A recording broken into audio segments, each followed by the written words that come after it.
Bam! Okay, so we're going to do our first one. Our first one is Silent Hill versus Resident Evil. Y'all, I'm going to keep it real, y'all. This is a tough one for me because both these franchises are very scary altogether.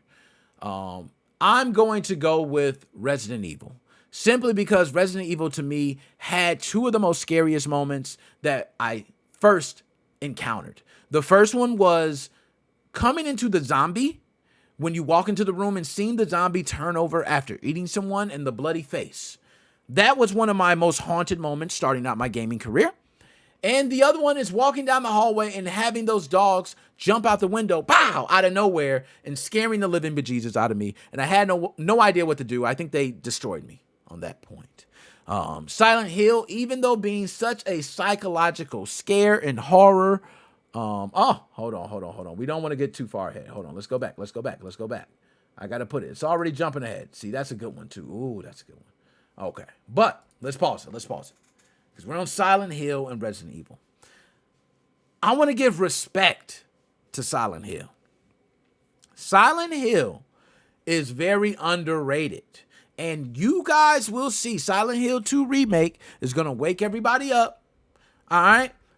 But when it comes to scary video games, Silent Hill is one of the first games that encountered a very scary psychological twist to it, in my opinion.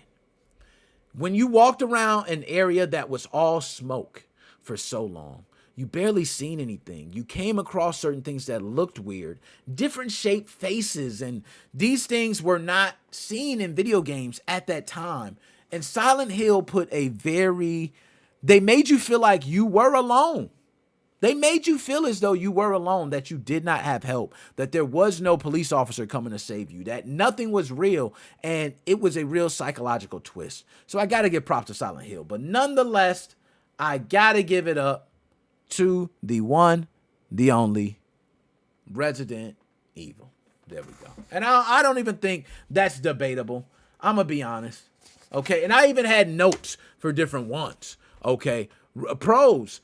Silent Hill focuses on psychological horror, but the cons, the gameplay can feel slower. Then you got Resident Evil, the pioneer of survival horror. But the cons, as the series evolved, it leaned more towards action, right? I can give you different things of each, but we're going to go ahead and move on to the next one. All right, I want to go to the next one because I don't like going over reading different things about it. Let's go straight into it. Where is it at? Here we go. Okay. The Thing versus Alone in the Dark. Let's go. Y'all, I'm going to go ahead and pause it. I don't want to get too crazy. Okay.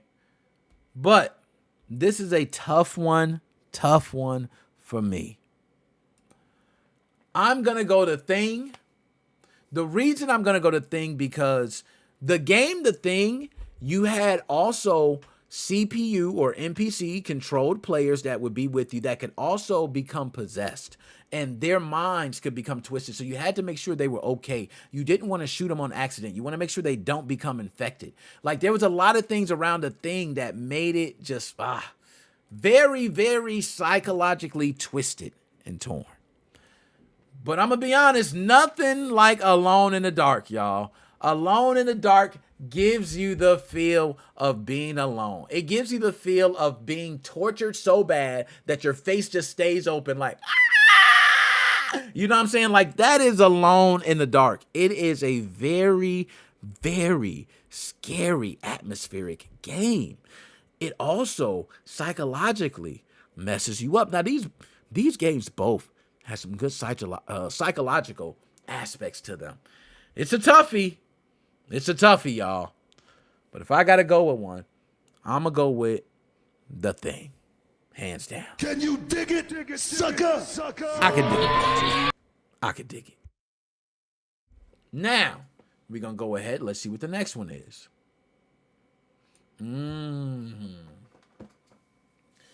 Woo! Y'all. First off, I don't even know if a lot of people know about these games. Let me know in the chat if you know about these games. All right, and Robbie, I seen you. I dapped you up, Robbie. Okay. Let me know if you know about these games. A lot of people do not know about these games. If you do not know about these games, let me educate you for a second. First, let's start with Fatal Frame. Fatal Frame was a different horror style game. And I love both of these games because they really changed the horror genre altogether as far as games. I think people underestimate that.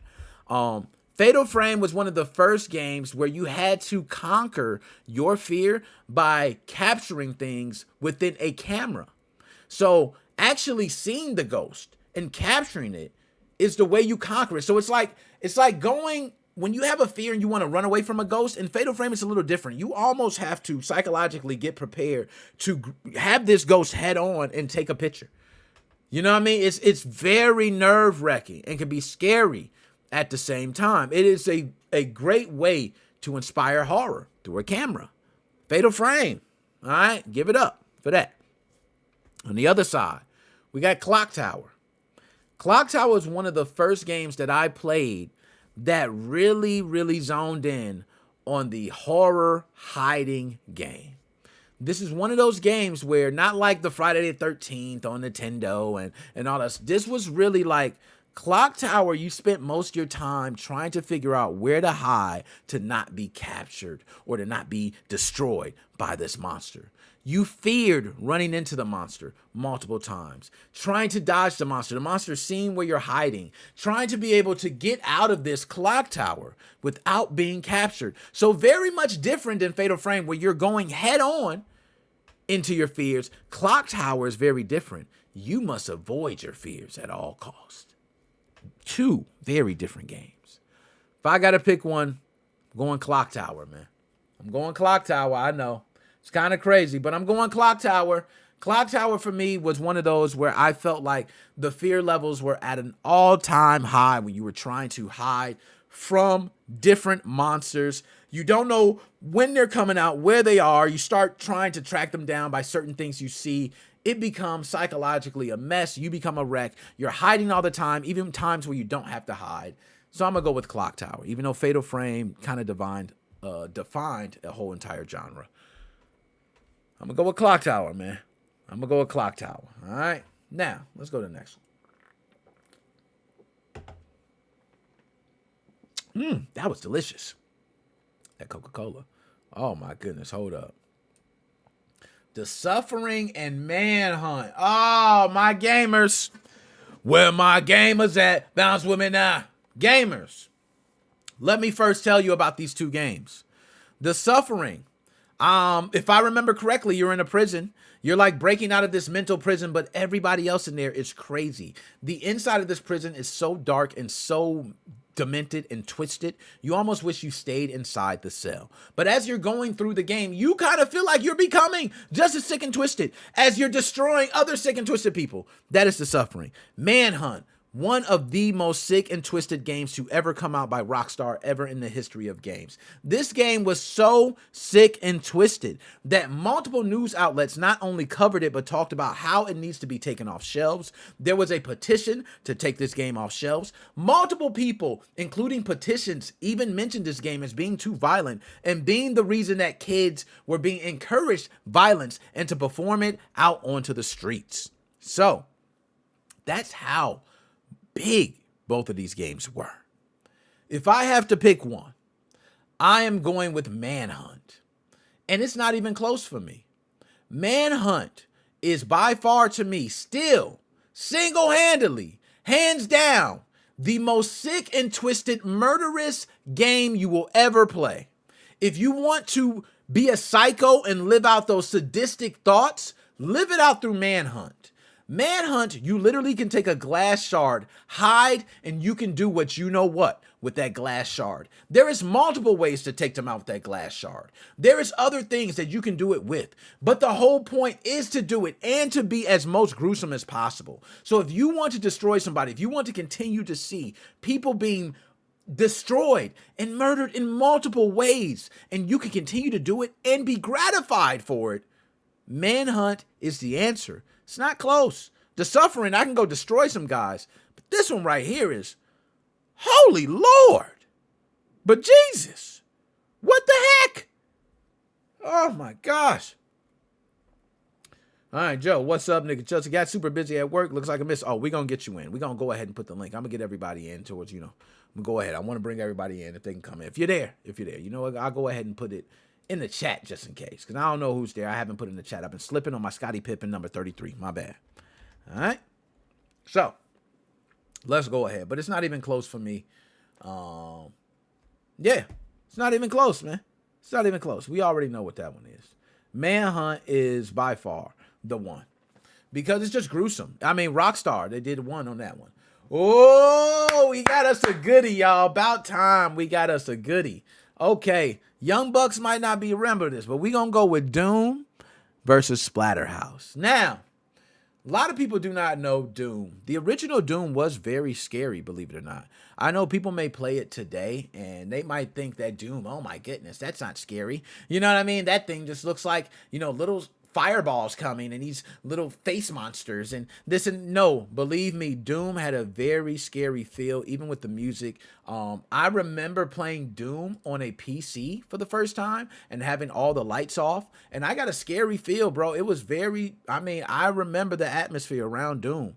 Even Wolfenstein, a lot of people don't know, Wolfenstein had a scary feel to it. Being within a corridor trapped is a scary feel. If you don't believe me, there are movies wrapped around that. The Cube. If you haven't looked up the horror movie The Cube, okay, go look it up. Being trapped inside these different environments, it's very scary. So you will see that multiple times. So Doom captured that very well. Then you have Splatterhouse. A lot of people don't remember. Splatterhouse was the original ripoff of Jason video game. It was so hard. This game was ridiculously hard, man. You put your quarters in a machine, you might as well say they were gone.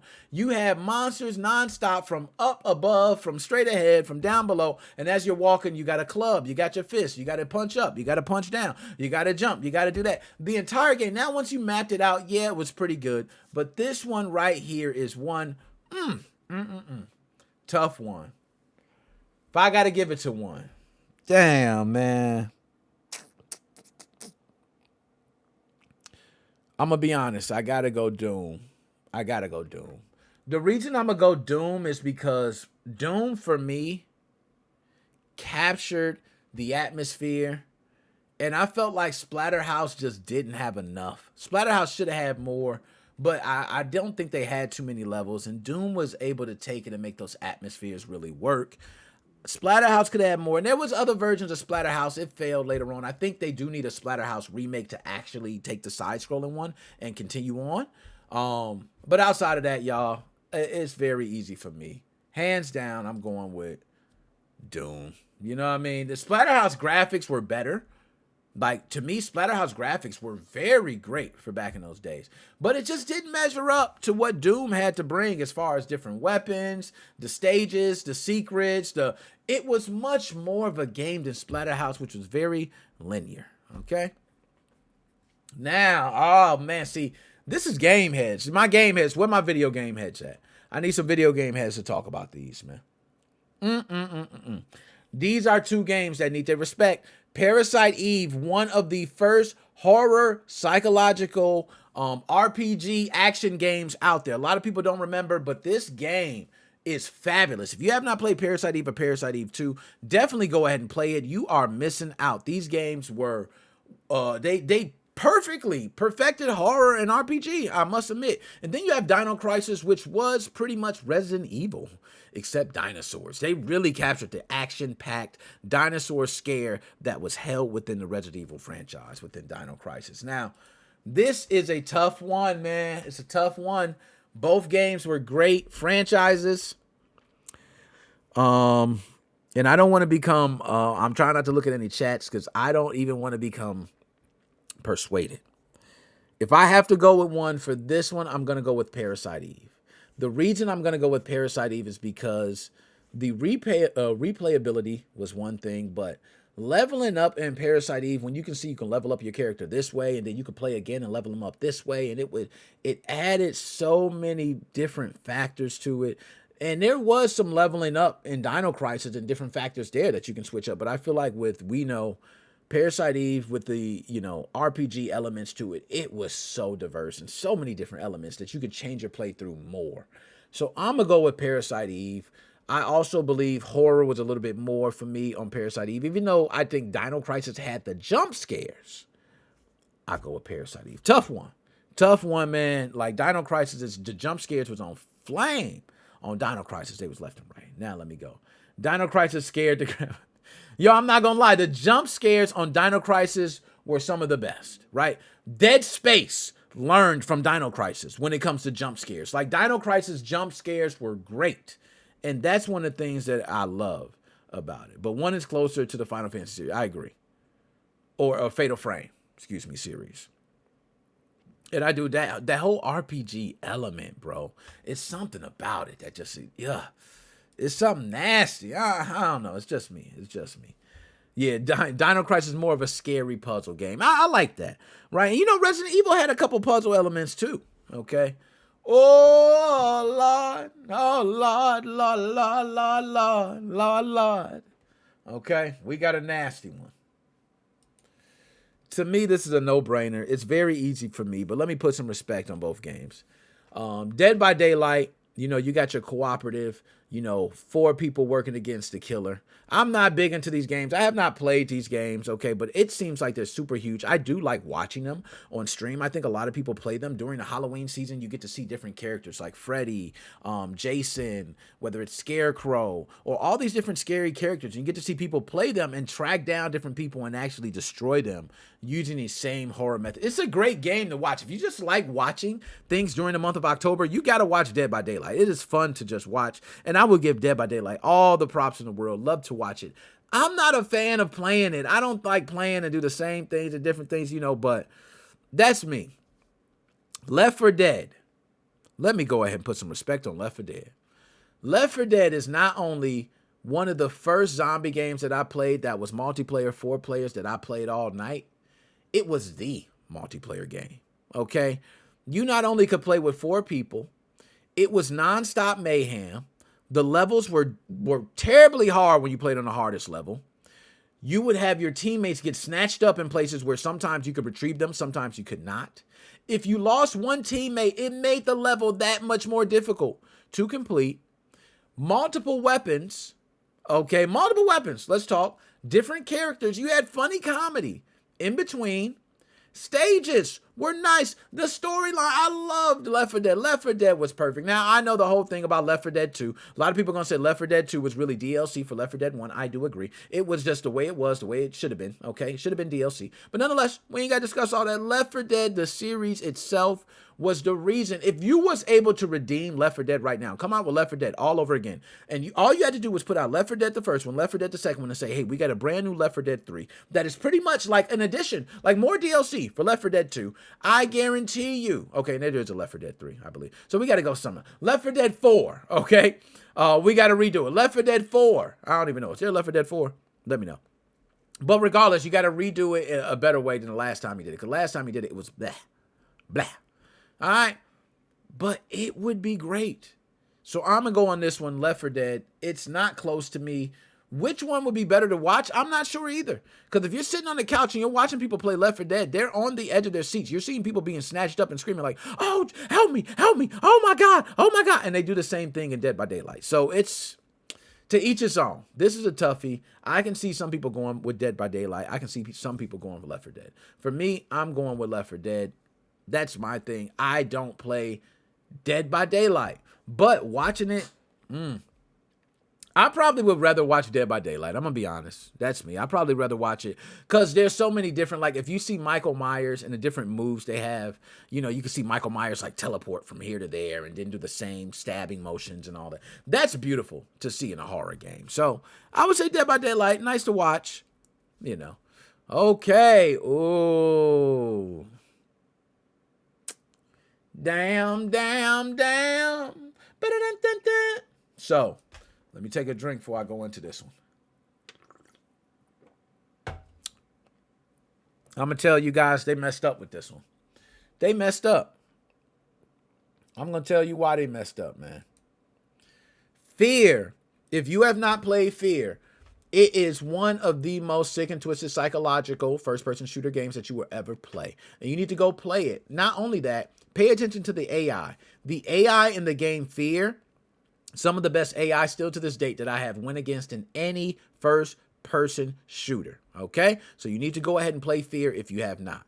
BioShock. BioShock is my number one first person shooter game as far as taking you in an atmosphere, making you feel like you are that person. It does capture everything it speaks of. If you want to be in Rapture, just play BioShock, cut all the lights off, and trust me, you are in Rapture. Very similar to Fear. Now, I don't want to go. That one moved too fast. We can't go past Fear that fast. And BioShock, okay? We got to go back. But with Fear and BioShock, very different games. Two totally different games. If I have to pick one, it's very tough. Fear, on one hand, I remember playing Fear and being scared, and I played that game nonstop every night, and I took my time. I played Fear on the hardest difficulty, so you don't last very long. You got to play, you better be on your skills, okay? And on top of that, I do the same thing with BioShock. So it's just a tough one, man. I'm going to go with BioShock just because single-handedly for me, BioShock is the best first-person shooter single-player experience I've ever played. There's a lot of them, but BioShock to me made me feel like I was in Rapture. I thought I was actually using Rapture drugs that they were offering. I felt like when I was destroying a BioShock, I was actually saving a little girl because I played my first playthrough and I saved him. I felt like I was doing justice into the world of Rapture while destroying. Right? And then my second playthrough, of course, I destroyed every little girl I could find, right? Yeah, take them all. Okay, get out of here. Take their powers. Like, that's the point. I'm going to go with BioShock. That is my answer, but that's not going to, discredit Fear at all. I don't want to discredit Fear because such a great game, Fear. All right? Now, move on. I do want to say, my man Alex, two totally different type of games. I'm going to go with you there. Now, we are almost to the end here. I think this might be the last one, or we may have one more. The House of Dead versus Time Crisis. I don't even know how this came across, okay? We don't pick the subjects. They actually spit into a random algorithm. That's why we have all these different papers and these are different choices that just go against each other, okay? Like, we don't even put them up. They just and spit them out together. So, House of Dead versus Time Crisis. These are two shooter games, and I'm going to go ahead and go through this very quick for you guys so we can move on. All right, House of the Dead. And I want to get to full time, okay? House of the Dead is one of the original horror rail shooters. I remember playing it. Everybody has probably played, if you played a rail shooter, House of the Dead. It is one of the biggest ones, going ha ha ha, and a different, going around. There's even like a whole thing you sit in for House of the Dead that makes you feel like you're riding around in a cart. But Time Crisis is one of those shooters that if you like shooters, so to me, this is not even fair. If you want to say horror, House of the Dead is the winner. Okay, horror, hands down, House of the Dead wins. But if you talk about a shooting game, Time Crisis had a gun to actually click back. Time Crisis, you stepped on the pedal to make it seem like you was ducking, and you came off the pedal to start shooting. Man, you was playing, coming down, you was hiding. Man, Time Crisis made you feel like you was really in a real shootout with the real boys. With the bad guys. You know what I'm saying? Like, Time Crisis really captured that in the arcade. It was the first one to do so. So, yeah, that's a good one next. Now, hold on. That's a good one. But I want to get to the chat first and go on because that's going to be the last one. But House of the Dead versus Time Crisis, I am going to go House of the Dead. But House of the Dead is just scarier. Time Crisis is not scary. It's not scary. All right? It's just a shooter. Just a shooter. So that's not a fair choice to me. All right, let's move on to this next one. This next one. Let's get it. Now, let's see if there's any others, okay? Okay, so that's the last one. This is officially the last one. So let's go ahead. Outlast versus The Evil Within. Now, guys, this is great. I love this one because I could talk about these two because they're both very, very scary. If you have not played Outlast, you have not played a real, true horror experience. Outlast gives you a camera. It puts you in some of the dark moments where you cannot see anything, but you must rely on the camera light to see. It is some of the most nerve-wrenching horror stuff that you will ever see, trying to figure out what the hell am I looking at and looking up at a monster. And then you turn around and it's chasing you, but you cannot see where you are running. It's one side. Then you have The Evil Within. The Evil Within, I had my family watching me play, and they jumped every moment along the way. They were scared. They were screaming, telling me what to do.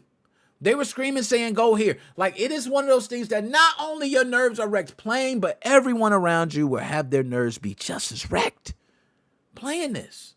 Outlast does very much the similar thing.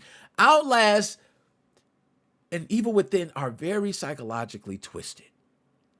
If I had to go with one, my final answer would be Outlast.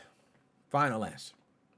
Evil Within, to me, has better jump scares and has mastered the jump scare, but the psychological twist and mindset on Outlast is so sick and twisted.